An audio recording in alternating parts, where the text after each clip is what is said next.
is a big part of my game.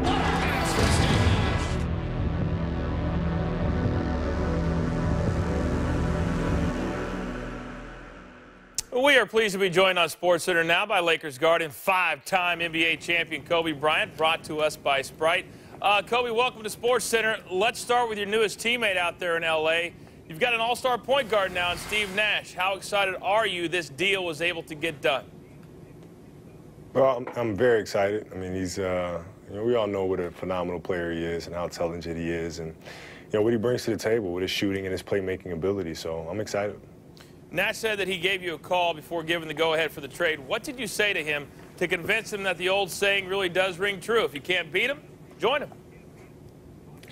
Well, no, I think, the fact that we came into the league together, in '96, and, there's really not too many other players from that draft kind of still going and still competing at a high level. You have myself, you have Nash, you have Ray Allen, Marcus is, still competing as well. But there's not that many left. So I think kind of that bond that we've had since the '96 draft, kind of supersedes the rivalry that we had against Phoenix. What does, as far as on the court is concerned, Kobe, how does Nash change what you guys are capable of doing as a team now? Well, I mean, for one, he's going to space the floor. I mean, he's such a phenomenal shooter. And then, his ability to make plays for others is second to none, really. And, so we'll be able to get up and down the floor and hopefully, get a lot more easier baskets than we have in the past. We won't have to grind as much as we did in the past in terms of trying to get good shots in the half court. For those people who are wondering, you're training for the Olympics right now in Las Vegas. You're missing a bunch of big men. Dwight Howard, Chris Bosh, possibly Anthony Davis, not sure. Are you concerned over the lack of size of Team USA?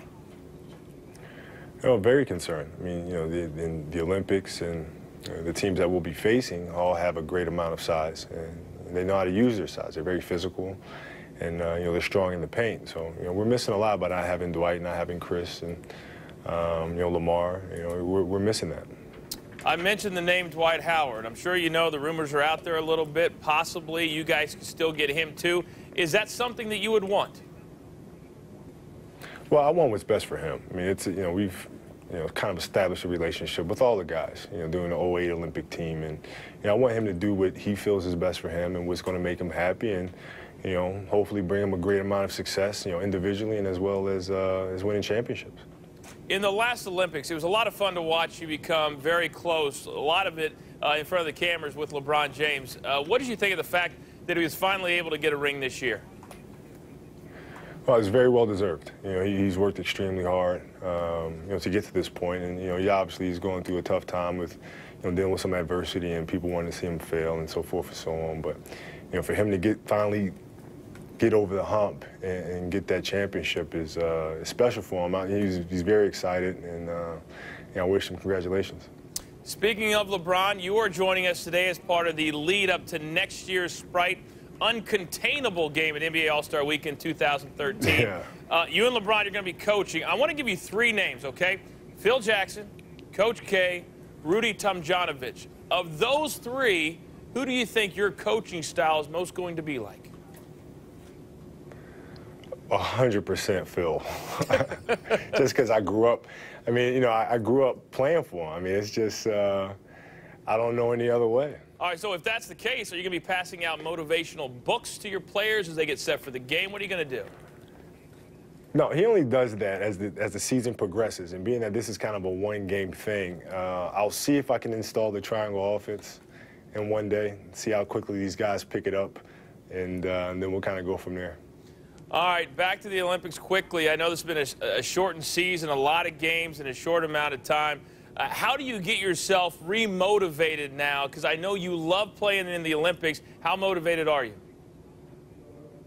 Well, extremely motivated. I mean, the Olympics is such a tremendous honor, for all of us, because you're not representing, I'm not representing Los Angeles. LeBron's not representing Miami. We're representing the United States of America, and there's such a badge of honor that comes along with that and what that represents and what that entails. And we want to go out there and make our country proud. All right, what do you think is going to win for your squad to go over there and win a gold medal? Well, we definitely have to play to our versatility, to our athleticism.